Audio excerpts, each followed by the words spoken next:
Elegimos dedicarnos a la felicidad, porque la felicidad es la vacuna psicológica de nuestros tiempos. Las crisis son el momento indicado para reconocer nuestras fortalezas y descubrir nuestro ingenio para superar la adversidad. Hoy es tu momento de crecer, es tu momento de crear y de reinventarte. IBI es parte de tu equipo y trabajamos contigo para apoyarte y lograr lo inimaginable en tu organización. Apoyamos a los mejores líderes, a los que han elegido darlo todo por su equipo, por sus sueños, por su mundo. IBI es tu aliado. Elige la felicidad.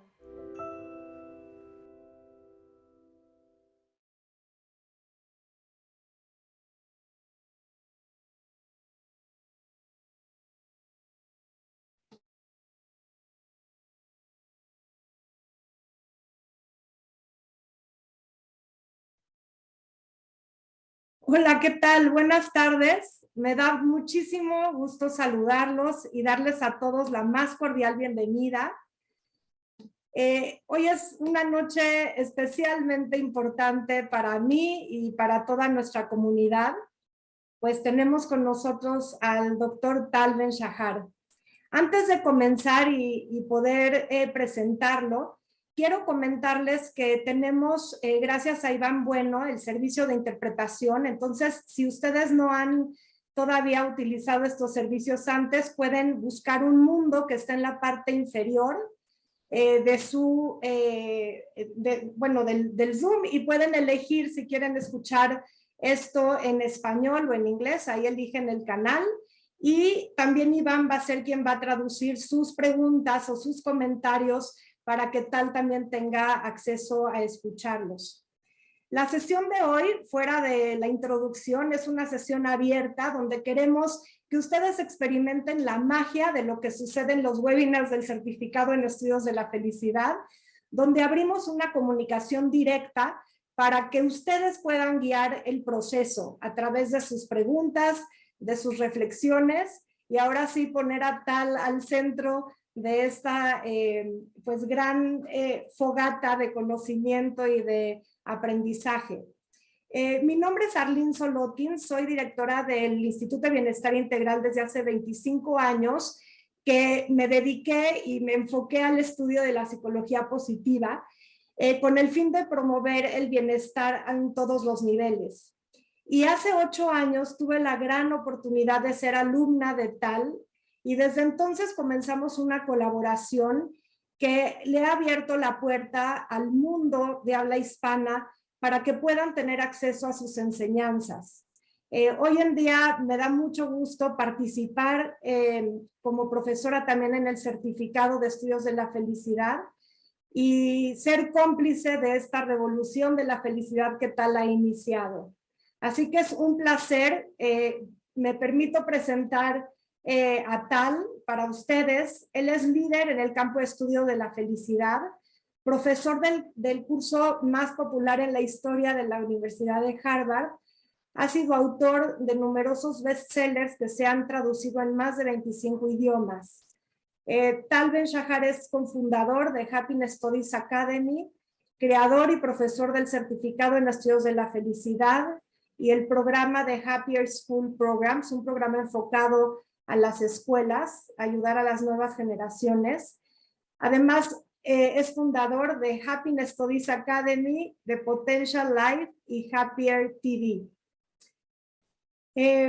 Voy a empezar a hablar inglés para que también él pueda escuchar y contestar.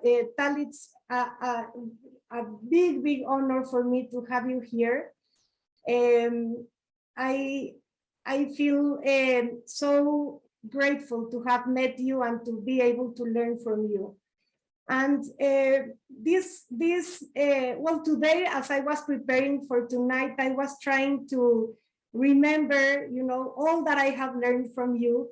And I wanted to choose one thing, one thing that has really made a difference and has contributed to, in my personal life and to the lives of many of our students. And I remember, all the beautiful, incredible stories that some of our students have shared with us over the years.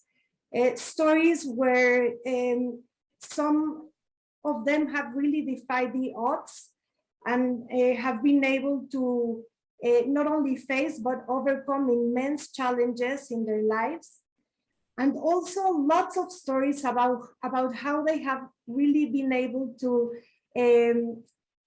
accomplish their dreams, to be able to really make their visions a reality, even after years of doubts or insecurities.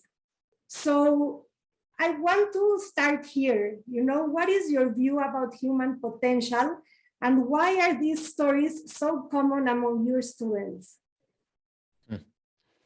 Wow. Thank you, Arlene, first of all, for inviting me. And it's really always a pleasure to speak with you and to learn from you.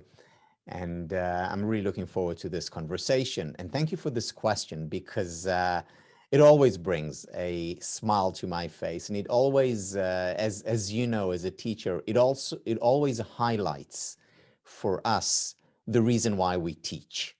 It's when we see people overcoming difficulties and challenges, and when we see our students making a difference in their lives, certainly after they have been stuck for a while, that is what really makes a difference. And that's why we wake up in the morning. And the interesting question that you ask is why? Why do people do it? And equally interesting, why do some people not do it? In other words, what is the difference between those who bring about change in their lives and those who don't, who remain stuck? And when I look, when I scan through the research, the thing that for me comes to mind first and foremost is a theory by Richard Snyder, who was a positive psychologist, one of the leading positive psychologists of the 20th century and the beginning of the 21st century, who talked about hope theory. So we all know what hope means, and we all have some definition of hope, but the way he defined hope was especially meaningful. He saw hope as including two elements: willpower and way power. And both are important for bringing about meaningful, real change. Willpower and way power. What is willpower? Willpower is what we know of as belief. We believe in ourselves. We say, I can do this. I'm going to do it. I'm capable. I'm able. I'm strong. It's this clenched fist that we see with athletes, that we see with people who work hard, who invest in their profession or in their sports or in their relationship. We can make this. Yes, we can. This is willpower. But willpower, while it's important and necessary, it's not sufficient. It's not enough. What we also need is way power. What is way power? Way power is about how I'm going to do what I'm willing to do or what I'm dedicated to do it. Specifically, what am I going to do if I fail? If things don't go as I expect them to go? In other words, willpower is I'm going to do it. Way power, and this is how I'm going to do it. And if this doesn't work, this is how I'm going to do it. And if that doesn't work, this is what I'm going to do. In other words, it's finding ways, pathways for me to actually succeed. The best example that I encountered on what way power is was Serena Williams.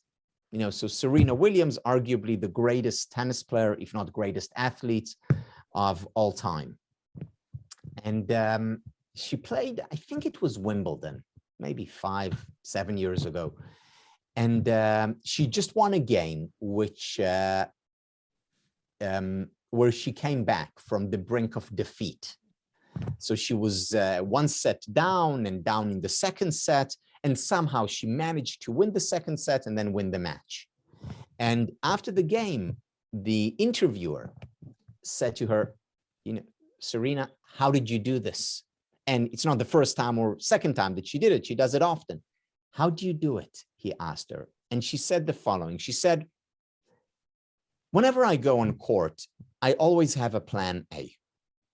Because I know my opponent, I plan how I'm going to play her. And if that doesn't work, I always have a plan B. And if that doesn't work, there's always a plan C. And if that doesn't work, I have a plan D. And what she was describing there was willpower. Now, of course, she has willpower. No one can become a professional athlete or competent at anything without, you know, really wanting to do it and really believing that you can do it. But it wasn't just that. It was also she had a plan. She had a way. And if that doesn't work, then she had another way and another and another. And that hope, willpower and willpower together, that is what enables people to bring about change in their lives. Now, why is that so important for us to talk about now? Because you see so much of the popular books, the popular literature in the area of self-help talks about the importance of belief. If you believe, then you can achieve. If you visualize success, then you will become successful. The problem is that they're only talking about half the equation. They're only talking about willpower. And in and of itself, it's not enough. In fact, there is research that shows that if we use visualization, if we use our imagination to see ourselves successful, which is what so many self-help books tell us. They say this is the secret of success. This is what you need to do in order to fulfill your potential. Just visualize yourself successful. There's actual research showing that just doing that will make you less successful and less happy in the long term. It's not enough. However, if we imagine ourselves successful and we imagine the path that we will take towards success, then we're more likely to be successful. So for example, Shelley Taylor, the psychologist, UCLA, did research on people who were aiming for an A on an exam. One group, they imagined themselves getting an A. They actually ended up doing more poorly and they experienced more anxiety.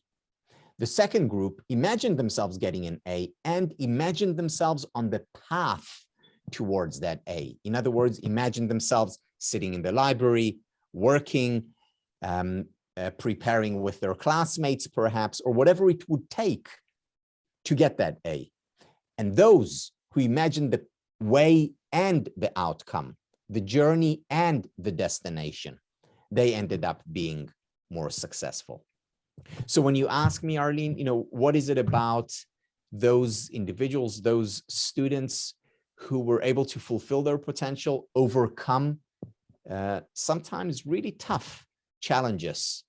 They believed that they could do it, and they also charted the path, the road, the way towards their achievement.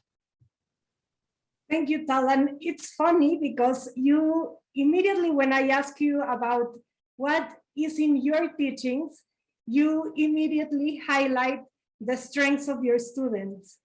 And there are two different questions in a way, because you are that kind of person. You see the strength in your students. And I think that's what really accentuates the possibility of your students accomplishing what they, set themselves to do.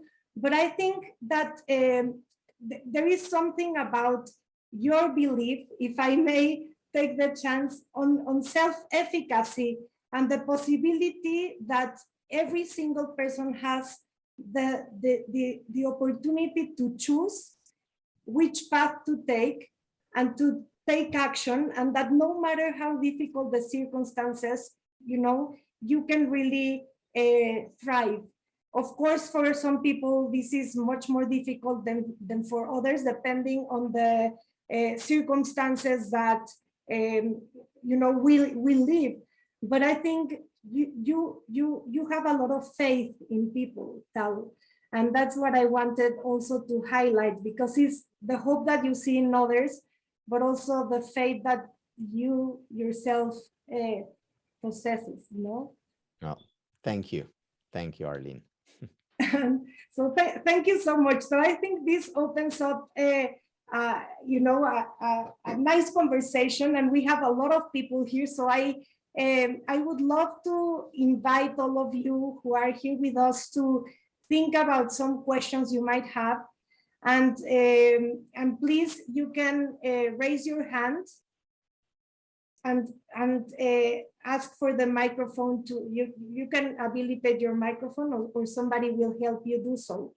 So so I see Mariana having a question. Please, Mariana, go ahead.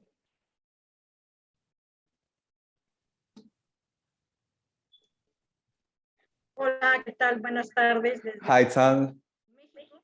Hi from Mexico City. So nice to be here. All this sounds very interesting. However, how can we land it? How can we ground it in a corporate environment? How can we involve our bosses, our colleagues, and really turn this into a culture within our organization? I guess there are some steps that we can take. What are these steps? What are your suggestions to put this into action? Yeah, this is a very important question, obviously, because what we want to do within the context of the science of happiness is we want to bring about change in our world, and our world comprises organizations and schools and families, and we all live in an environment with people where they affect us and we affect them. And the question is, how can we bring about the most positive outcome and the most positive effect in our organizations? Now, this, of course, depends to some extent where we are in the organization. So if I'm a manager, it's easier for me to bring about change in my team. Now, does this mean that if I'm just one of the many employees in a team, I cannot bring about change? Of course I can. How do we do that? First and foremost, before anything else, whether I'm a manager or just one of the many employees, first and foremost, it's about leading by example. I want to share with you a study. This is, very often in science, progress comes by accident. So let me share with you a study that came about as a result of an accident. So this was in Italy at the end of the 20th century, where a group of scientists, Italian scientists, were able to isolate one neuron, one cell in the brain.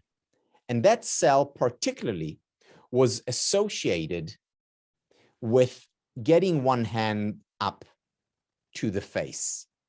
So each time, this was done on a monkey, where an electrode was scanning its brain, one neuron, one cell, that's tiny. Every time the monkey put its hand to its face, that neuron fired, was on. Every time the monkey had its hand down, that neuron was off. So on, off, on, off. Now, scientists from different labs around the world came to see this, because this was really, at that time, groundbreaking research to see how the monkey's brain was reacting. One cell was reacting to hand down or hand up, a specialized cell. So scientists were looking at it, and one day a group of scientists together went out for lunch, again from around the world, and after lunch they come back to the lab and they look at the monkey and the computer, which is right next to the monkey, connected to that neuron. And suddenly they see that the computer shows that, that the neuron is on and then off, on and off. The problem was that the monkey was doing nothing. You know, the monkey this was after lunch, you know, he was having maybe not a siesta, but he was about to fall asleep. He was doing nothing. And yet the neuron seemed on, off. Now, they didn't understand what's happening here. They thought, okay, so maybe the electrode, because it has to be so precise, maybe it moved a little bit. Because the monkey was doing nothing and the neuron on, off, on, off. Until one of the scientists understood what was going on then. What was going on was that one of the scientists who was standing around the monkey's cage was having a cup of coffee. What does that mean? So what? Having a cup of coffee, putting the cup to the mouth, to the face, and down, sipping and down. And each time that scientist took the cup to his mouth, the monkey's neuron, even though the monkey wasn't moving, the monkey's neuron fired. And when the hand was down, the monkey's neuron was not firing. Fire, not fire, on, off. This gave rise to a whole, by accident, to a whole line of research on mirror neurons. Mirror neurons. It turns out that all of us, even monkeys, have mirror neurons where we imitate in our mind, we imitate the action of another. And it turns out that this imitation is extremely important. First of all, that's how we learn.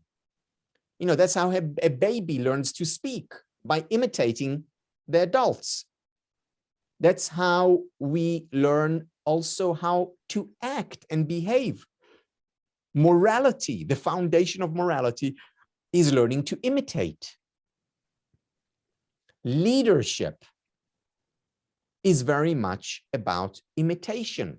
People do what we do rather than what we say. So if I want to bring more happiness to my team, I have to walk the talk.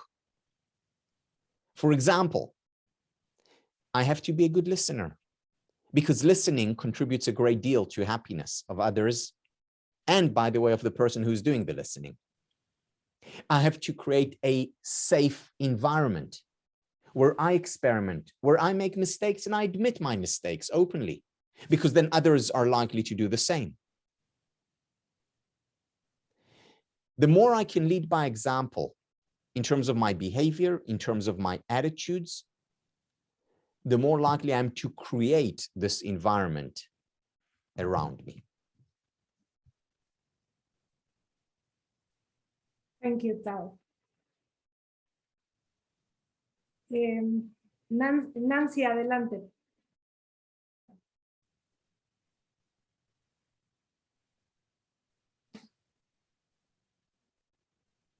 Ya puedes encender tu micrófono. No. Ok, ¿ya me escuchan? Ya, Ya. perfecto. Can you hear me? Yeah. Hi. Good afternoon from Querétaro, Mexico. I have a question relating to organizations and happiness in organizations. Where does happiness start in an organization? Yeah. So the short answer is it starts with management.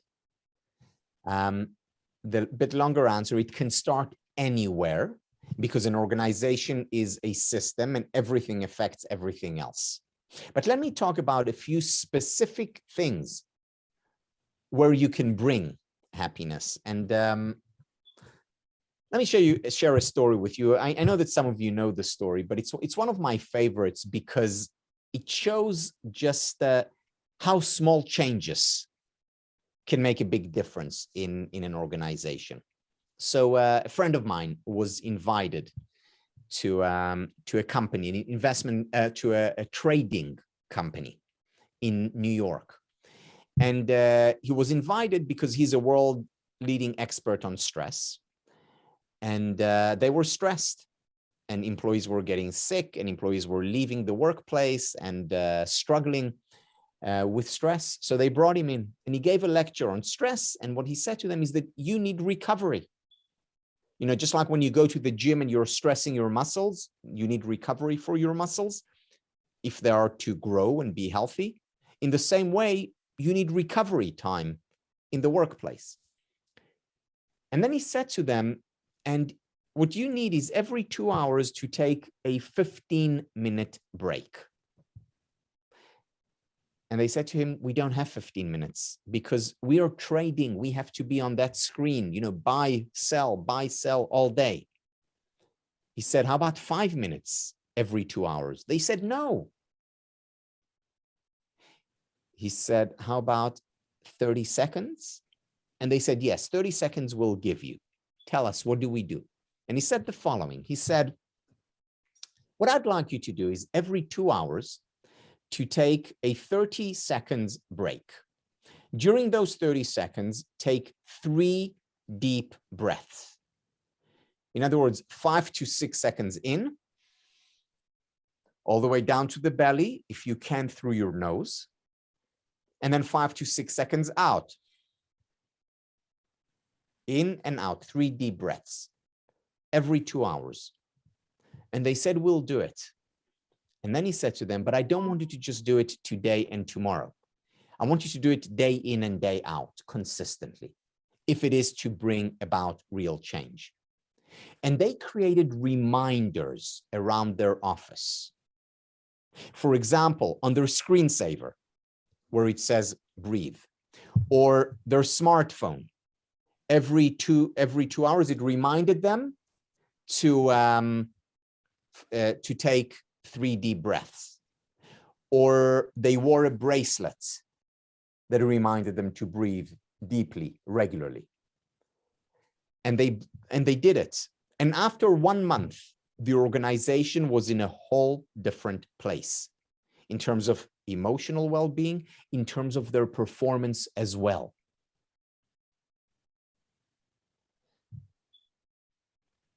Such a small change, 30 seconds of deep breathing, done consistently. That's the key, because if they just did it for 1 or 2 days, no real change. Done consistently, that brought about lasting change. So when you ask, where do you start in an organization? You can start anywhere. You can start with a very small intervention. The key is to ritualize it, to make it a habit, to make it consistent. Something else, for instance, let's say you decide that every day, at least once or twice, you will bring positive interaction into the workplace. And you make a point every day, at least once or twice, to find something good in an employee and to let them know about it, to appreciate it. That's a small change. That's 1 minute a day. That can make a big difference if consistently applied. Let me give you another example. Let's say you bring meditation into the workplace, and every day or 3 times a week, the employees meditate for 10 minutes each time.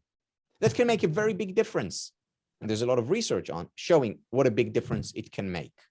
Or you bring exercise to the workplace. Or once a week, as a team, you go around the desk and each person says one thing that they appreciate or one thing that they made progress on. That can make a very big difference if done consistently. So you can start anywhere. And you know why you can start anywhere? Because it's a system. And when you have a system, everything affects everything else. Wherever you start, if you persist with a positive intervention and do it consistently, it will change the whole system.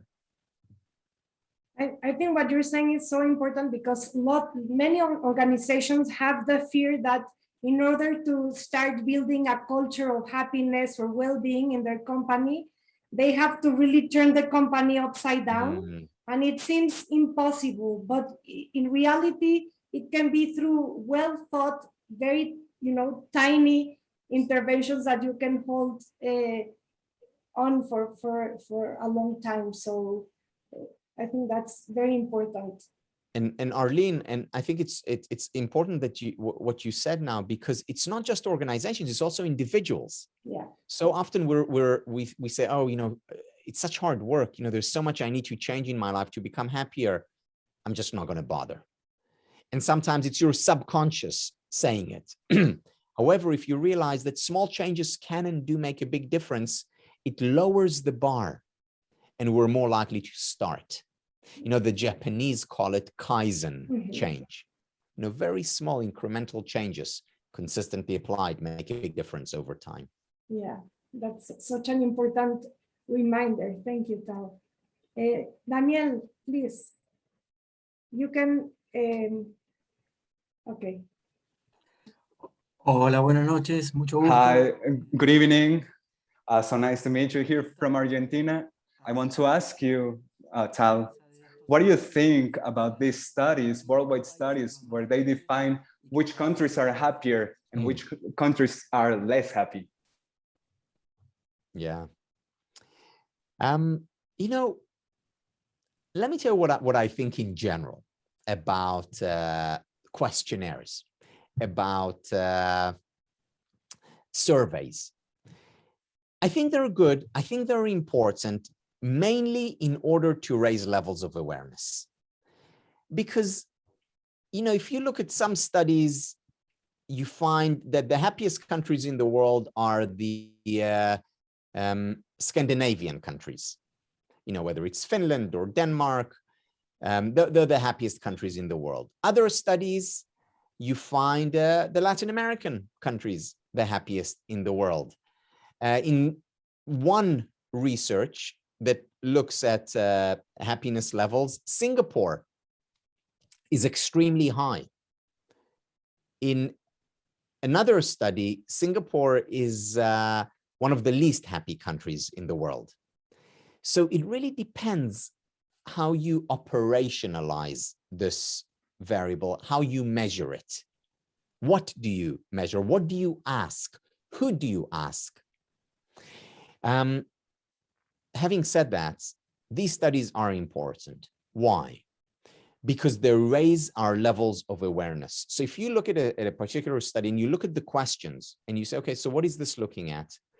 And now, if these are important questions for me, whether it's as a politician or whether it's as a parent or whether it's as a manager or an individual, if it's important for me, I can ask, okay, so now I am, or my company or my country is at a 6.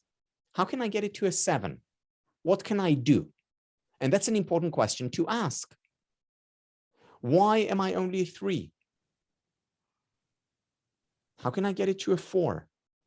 In other words, it starts an important conversation. The reason, for example, why I think governments should measure happiness is because what you measure is what ultimately changes. What you measure is ultimately what is discussed. So if you measure happiness, then governments are going to discuss happiness and they're going to discuss what is it that they can do to increase levels of well-being. And I want to share with you just an interesting study that I was a part of that looked at happiness levels in Latin America.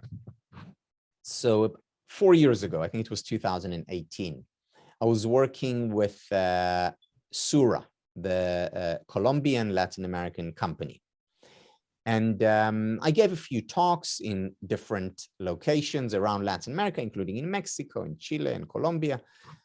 And they also asked me before giving those lectures, they said, we'd like to do research so that you can speak about happiness also in the context of the country where you'll be speaking. So we did research.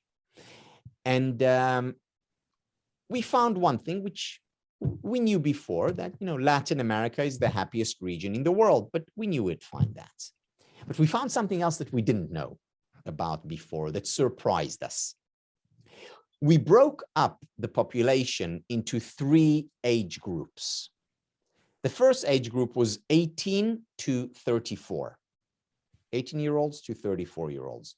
Second group, 35 to 54. Third group, 55 and up. And what we found there, when we compared our findings to other countries, was that the reason why Latin America was the happiest region in the world, happier than North America, happier than Europe, was because of the older generation. In other words, when we just looked at 18 to 34-year-olds, in Latin America, they were not happier than North Americans or than Europeans. It was only the older generation that was happier. And the interesting question is, why? What was the difference between the younger generation and the older generation? The main difference that we found, the biggest, by far, the biggest difference that we found was around relationships. The younger generation and the older generation, relationships were important, but the older generation enjoyed many more real rather than virtual relationships. For the younger generation, the emphasis was on social media versus social interactions. So this is an example of why those studies are so important, because they provide us insight and then potential prescriptions for a happier life. Thank you, Tal. And I think something very important to add is that, of course, depending what you look at, the results you will get, but you can also get, many correlations in many studies, for example, pertaining to the importance of freedom in a country, your ability to choose. Of course, relationship is another important category, but in Latin America, we are facing currently a big tendency towards authoritative governments, and that can potentially also have an impact on people's levels of happiness. The same with corruption, or the same with other problems that have to do with trusting the authority. So it is interesting, the study that you mentioned in Singapore, the happiest or the least happy country in the world, and they have lots of things working well for them, but it's still an authoritative government as well. So those conditions are important to look at as well.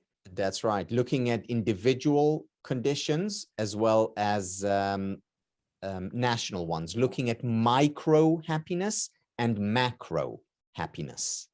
Exactly. Thank you, Tal. So, Stephanie, por favor.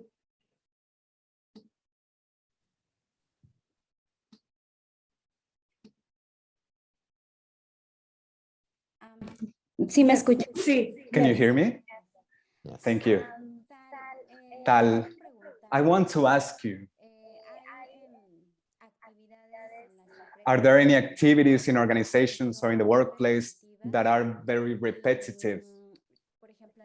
For example, in the automotive sector or in some sectors, maybe in the workplace, activities that we have to do over and over again, and maybe instead of giving us happiness, it gives us the opposite of happiness. So how can we try to give it a sense of meaning to these activities that are so repetitive and automatic that sometimes they lead us to not very creative moods or very joyful moods, particularly in very large organizations. For example, I'm thinking like in a technician that has to do the same thing over and over again every day. And his work is very important, but maybe it's not very fulfilling for him. What do you recommend that he could do, or the managers from those organizations can do, or the workers themselves to contribute to their own happiness in the workplace? Yeah, that's That's a great question, because it's something that so many people face day in and day out in terms of doing boring work or mundane work or repetitive work. And how do you bring more excitement or more meaning to that work? So I want to go back to the idea that I spoke about earlier about small changes can make a big difference if consistently applied. And I want to talk about it on two levels. The first level is as part of the repetitive activity, and the other is outside of the repetitive activity. So you have a repetitive activity, you do the same thing day in and day out. At the same time, with just about any activity, it's possible to tweak it, to make a small change, a small difference, to do it slightly differently than the time before, to look for novel ways of doing things. Even if it is a small way, that small change can make a big difference. And I'll share a study with you. So this is a study that was done by one of my teachers, Professor Ellen Langer. And what she did was she took a group of musicians who, you would be surprised, experience overall very low levels of happiness. Musicians in general, professional musicians, now you would think they're doing what they're passionate about. You know, they're so gifted. I mean, how many people can be professional musicians? It seems like a dream to be immersed in beauty all day long. You would think they're among the happiest people in the world, right? Among the least happy people in the world. So she took a group of them and randomly divided them into two subgroups. The first group, continue playing the same piece that you're working on. You know, they were working, I think it was a Bach piece at the time or whatever, because they were going to play it. And they were doing it again and again and again.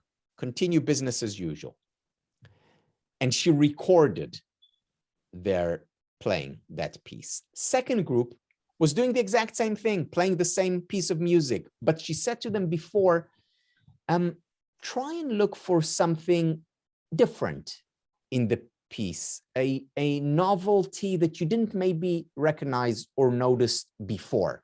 Yeah, I know you played it 77 times over the past 5 days, but still look for novelty, something that you haven't noticed before in this piece as you're playing it. Now look what happened. That was the only thing that she told them. Just look for novelty, something new in that piece that you have played so many times before.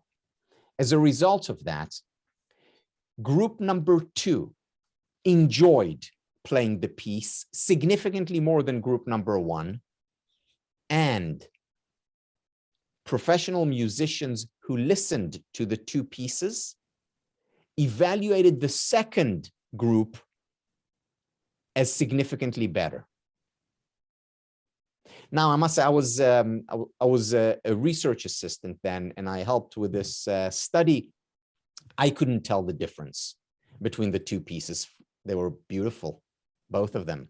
But professional musicians evaluated the second piece as significantly better than the first piece, just because she told them, look for novel distinctions, find something new in that piece. Now, imagine if we apply this in an organization. Even if you do the same thing every day, try to look, even if you go to work along the same path every time, try and notice something that you haven't noticed before. You'll always notice something because, you know, reality is so complex, you'll always find something new. And what a difference that can make to our overall experience, even of mundane activities. Look for novelty. Now, if you want to learn more about this, I recommend reading Ellen Langer's book called simply Mindfulness. Ellen Langer, L-A-N-G-E-R. Alan Langer. So that's what you can do within the mundane, repetitive activity. Now, what can you do outside it? You know, I talk a lot about meaning.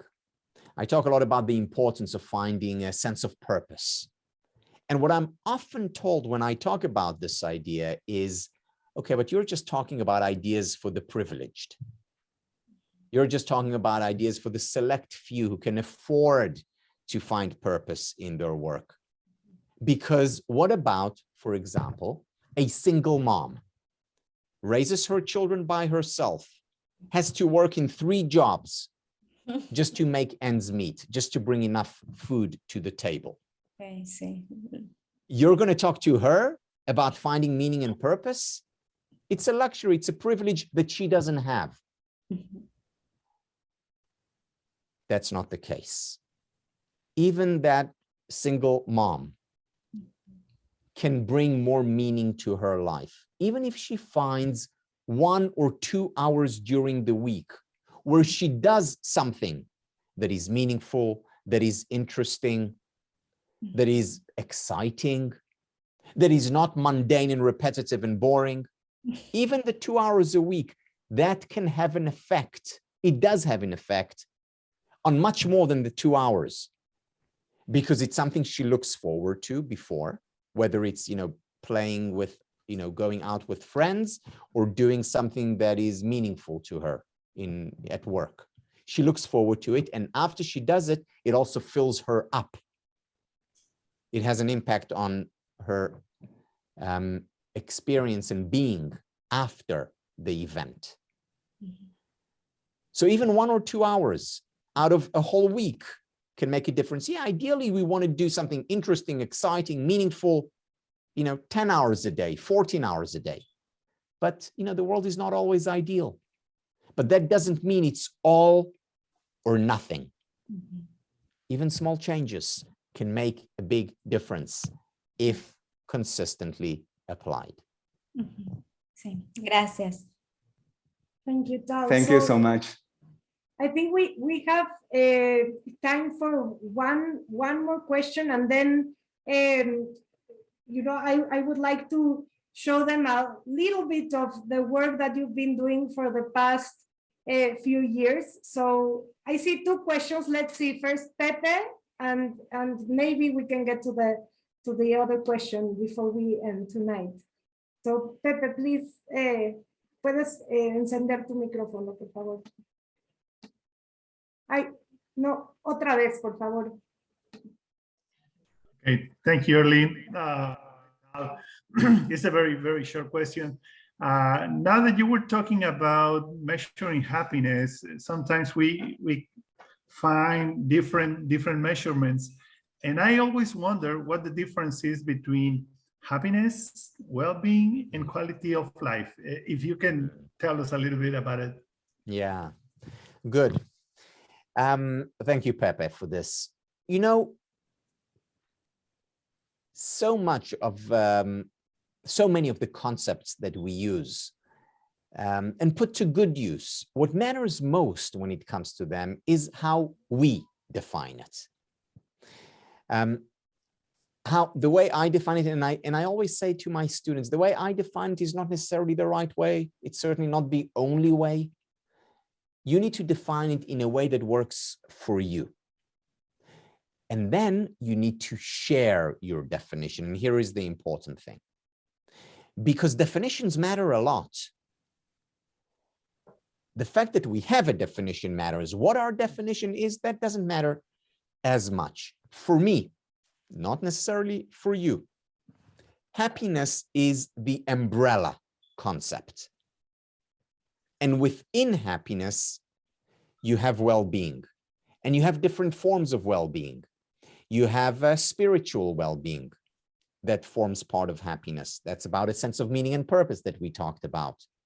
You have physical well-being, which is about exercise and about nutrition and about sleep. You have intellectual well-being, which is about curiosity and learning.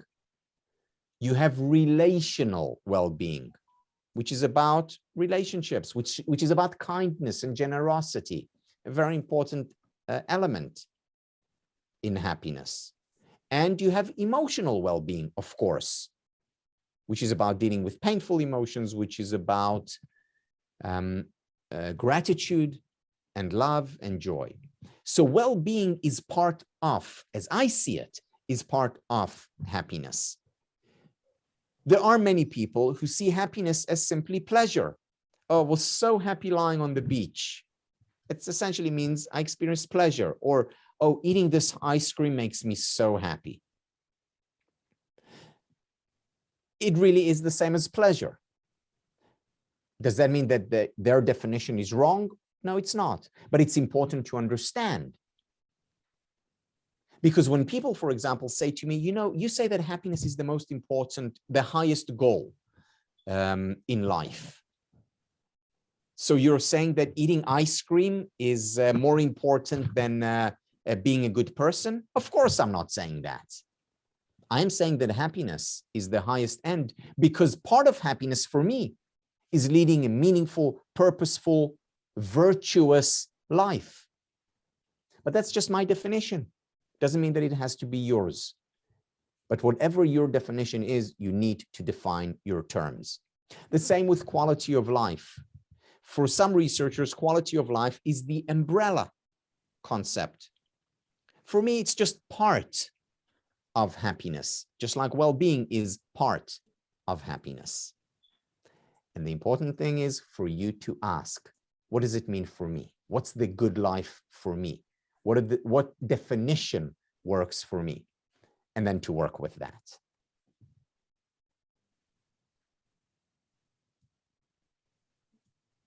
Thank you, Tal.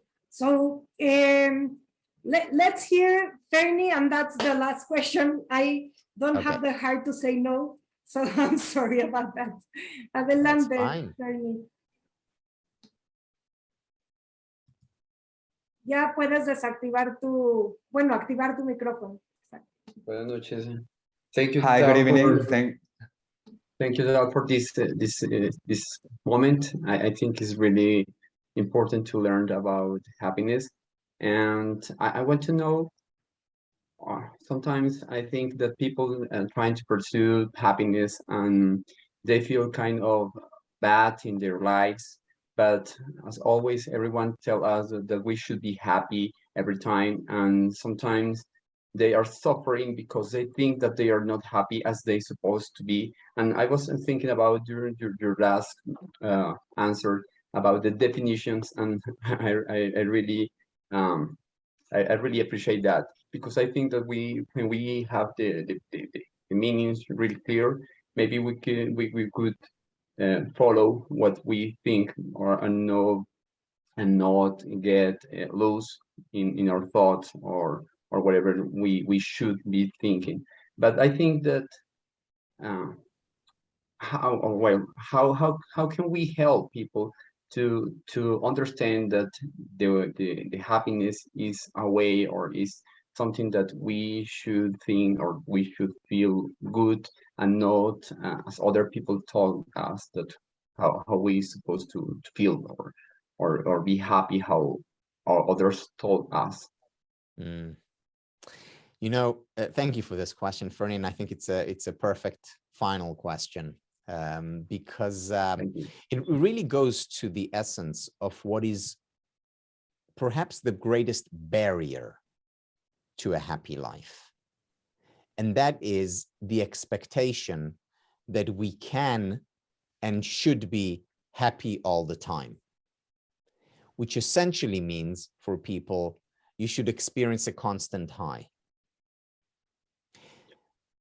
One of the things one of the first things that I teach, and I'm sure some of you have heard me speak before, have heard me say that there are only two kinds of people who do not experience painful emotions: the psychopaths and dead people. And I want to share with you a story something that happened to me a few years ago when I was teaching a year-long workshop in positive psychology, the science of happiness. And during that workshop, I met with a group of 200 students for 1 week at the beginning of the year. Then we had an online for 11 months, and then 1 week at the end of the year. And they really became, quite knowledgeable and achieved quite a high level of expertise in the science of happiness. And during the second meeting, so this was the end of the year, 200 people were, in a room, in a large lecture hall, and we have time for questions. And one of the students puts her hand up, and she sits in the second row. She puts her hand up, and I knew her. She was in her probably mid to late 30s. She was a psychotherapist, and a very successful psychotherapist with a PhD in psychology. So she puts her hand up and she starts to talk. And she's sitting on the second floor, and behind her, there are, most people are sitting behind. And she says, Tal, I've been studying positive psychology and the science of happiness for the past 7 years. I've taken your course. I've read books. I teach it. I have a successful therapy practice.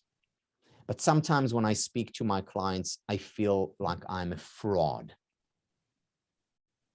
And then she begins to cry. She says, because sometimes I go into these dark places. And how can I be their therapist? How can I teach them about being happy when I sometimes go into these dark places? I feel like I'm an imposter, a fraud. And she's crying. Because she says, I go into these dark places. I say to her, she cries for a few seconds, and then I ask her, do you mind if I ask a question to the rest of the group? And she nods. And I say to the rest of the group, again, there are 200 students and maybe 15 or 20 teaching assistants. I say to them, please put your hand up if over the last 3 months you have been to one of those dark places. And remember, she's sitting in front, and I say to her, just look behind you. And she looks back, and she's still crying, but she smiles. Why? Because everyone put their hand up, more than 200 people. And I say to her, we all go into these dark places. I do too. My hand was up.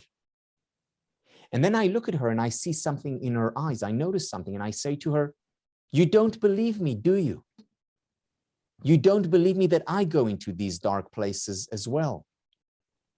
And she said, I don't. And for me, this was a big aha moment that speaks to what you were just talking about now, which is that people believe that ultimately you can get to a place, you should get to a place where you're happy all the time, where actually it's not realistic. It's not possible for anyone, not even when you become an expert in happiness studies. And in fact, perhaps the greatest barrier to happiness is the expectation that you can be, that you should be happy all the time, or that you can one day when you become an expert be happy all the time. Not going to happen. And accepting the fact that going into those dark places is part of life, that suffering is part of the human condition. That is the first and very important step towards a full, fulfilling, flourishing life. In other words, the first step towards happiness is allowing in unhappiness. That's what it means to be human, fully human. Wow, Tal. Thank you so much for sharing that so beautifully, because I think actually from those dark places, a lot of light can shine, because, sometimes you need to really look inward to find what's missing and to find what you're really deeply looking for. And when I hear Seligman, you know, the father of positive psychology, say, I'm a pessimist, I was born pessimist, and I am a recovering pessimist. Or when you have shared, you know, your struggle with, you know, perfectionism, or I can share my struggle with not being optimistic, but having lots of hope, you know, like, and that struggle is what sometimes really makes you, you know, make you search and find some tools to not only recover, but to reach your potential. So I really, really thank you for the beautiful answer that you shared with us. And I think this is this leads us to you know, to sharing with people one of the projects that has been the most exciting for you in the past, you know, few years, because, you know, people from all over the world have gathered together to study with you, you know, the science of happiness. And I didn't want to finish, you know, tonight without showing a little bit in a video. It's a very short video, but, you know, you find people from all over the world, from all political inclinations. You know, we are much more similar than we think. And within us, there's a large power to change the world for the better. So, Lewis, can you please show the video, please?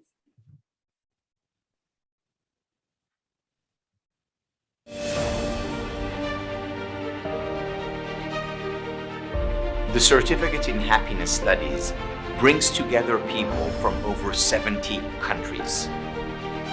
Like-minded, like-hearted individuals who are playing their part in the happiness revolution, spreading well-being, spreading goodness, spreading success in their homes, in their organizations, in their communities.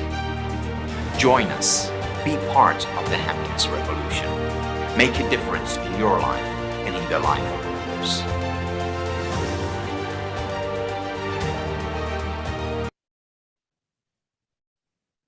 So there is a small invitation, but I wanted also to you know, to invite you, Tal, to share why did you create this program, and then we can talk about how it is structured. And we also have some students that I saw joining us, and I know Sandy is also here to share perhaps her own point of view and as a participant in the program. So please, Tal, share with us your purpose here. Yeah, you know, for me, I must say it's quite simple. The reason I created the Happiness Studies Academy and the Certificate in Happiness Studies is to launch or to be part of the happiness revolution, which is about bringing more happiness to more people. And again, not happiness in the superficial sense, you know, the ice cream sense. Not that I'm against ice cream, I love it. But in the deep and meaningful way, so that we can have, yes, a happier world and a more moral world and a better world and a healthier world and a more peaceful world, because all these concepts are interconnected. And when we focus on happiness, when we increase individual happiness, we also increase collective happiness. And when we do that, people become better, more moral, more generous, and kinder. And there is nothing we need in the world more than we need that. Yeah, especially now, I would add. So, so that, you know, I'm going to talk briefly about the structure of the program, but the program is a year-long program. O lo puedo hablar en español, Iván, o tengo que cambiar. ¿Me escuchan? Es un programa de un año entero de duración. Pero una vez que eres parte de este programa, la plataforma educativa queda abierta de por vida mientras estemos funcionando y tienes constantemente material que se va renovando y Tal cubre los 5 elementos del modelo Spire de bienestar que él creó, que es el ámbito espiritual, físico, intelectual, relacional y emocional.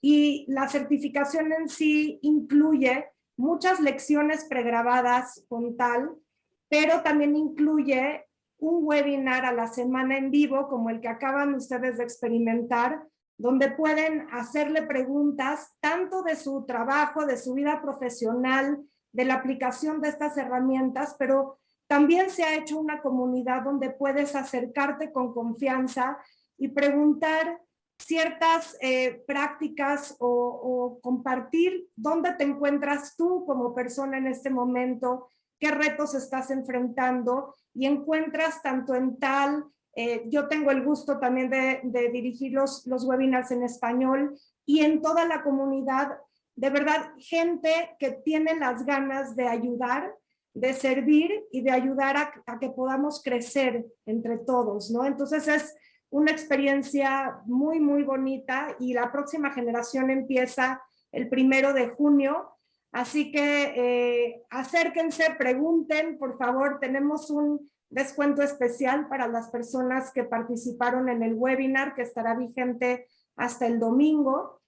Y bueno, pues me gustaría mucho invitar a Sandy como alumna y participante de la comunidad, que nos comparta, una participante muy activa, cuál ha sido tu trayectoria, si estás ahí, Sandy. Y no veo si hay otros alumnos, alguien que quiera contribuir con algo. Adelante, por favor. Es que no podía quitar el mute. Gracias, Arlen. Adelante, por favor. Bueno, pues yo nada más quisiera compartirles la experiencia que he tenido. Yo entré a tomar la certificación en febrero del año pasado, y la verdad es que mi vida ha dado un giro de 180 grados desde que estoy en la certificación. Tener la oportunidad de estar cerca de tal y escucharlo todas las semanas es un regalo de vida, sin lugar a dudas. O sea, así como tuvieron el webinar en este momento, así es una vez a la semana, pero como dice Arlen, se tocan todos los temas, personales, no personales, mundiales, sociales, de todo. Y estar en una comunidad internacional de gente que tiene de alguna manera, ¿no?, la misma necesidad de encontrar, ¿no?, este lugar de plenitud, y que quiere además llevarlo a otros lugares y que quiere además compartirlo con la gente, es súper enriquecedor. Tenemos una comunidad muy activa, tenemos un club de estudiantes y exalumnos, hacemos actividades, tenemos retiros en persona, ahora que la pandemia ya nos permitió juntarnos pues más de una vez al año. Nos tenemos grupos locales por idioma también. Entonces es una comunidad muy activa, muy vibrante. Apoyamos también, buscamos en este club apoyar a la gente que está queriendo hacer de esto un modus vivendi, que quiere llevar esto a empresas o que quiere trabajar con otras personas. También nos damos como mentorías entre nosotros. Entonces, la verdad es que es un programa súper completo, y bueno, si tienen la oportunidad, yo les digo, no se lo pierdan. Muchísimas gracias, Sandy. Veo también ahí Wilson, que dice: el curso es un viaje maravilloso hacia nuestro interior, porque paradójicamente ahí es donde está la felicidad. Entonces, Becky, adelante si quieres compartir tu experiencia, por favor.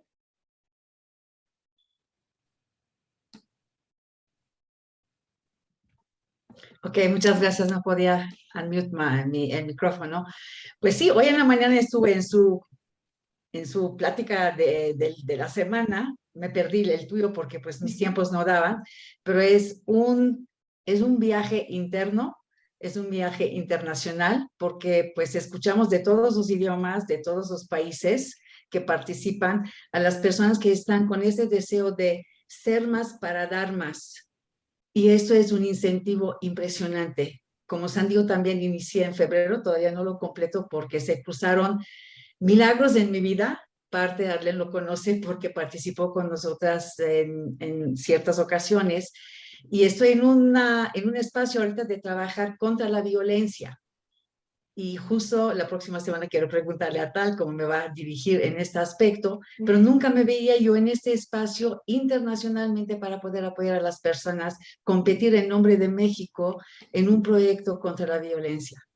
Esto me da una tranquilidad en mi persona, para quién puedo ser yo, porque pues es un crecimiento personal, primero de nada.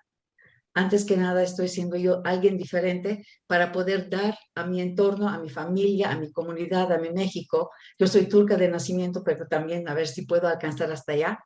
Entonces, es de verdad una invitación abierta para que todos podamos crecer. Sandy puso todo lo que tenemos como alumnos, como una comunidad que crece en conjunto.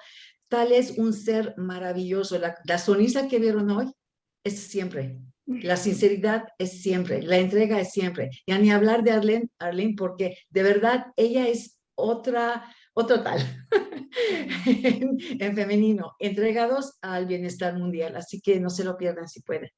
Muchas gracias por el espacio. Muchísimas gracias, Becky.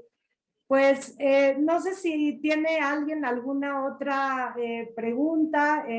Lilia dice, muy recomendable el programa, extraordinaria la experiencia, el convivir cada semana con Tal. Bueno, yo quiero cerrar por decirles que en un mundo donde a veces nos sentimos solos, donde sentimos que vamos luchando en contra quizás de circunstancias que ocurren alrededor nuestro, contar con una comunidad de personas que tienen y cultivan la esperanza y actúan no solo pensando en un mundo mejor, sino que toman pues ahora sí que las herramientas y actúan en consecuencia, pues tenemos más chance de vivir una vida más plena, con más optimismo y una vida con más sentido. Así que, por favor, con gusto, escríbanos. Y Tal, I don't have any more to say than to really, really thank you again for opening up this path for so many of us and for letting me personally be part of the happiness revolution. I am so committed to making the world a better place, and I feel very, very honored to be a partner in the journey with you.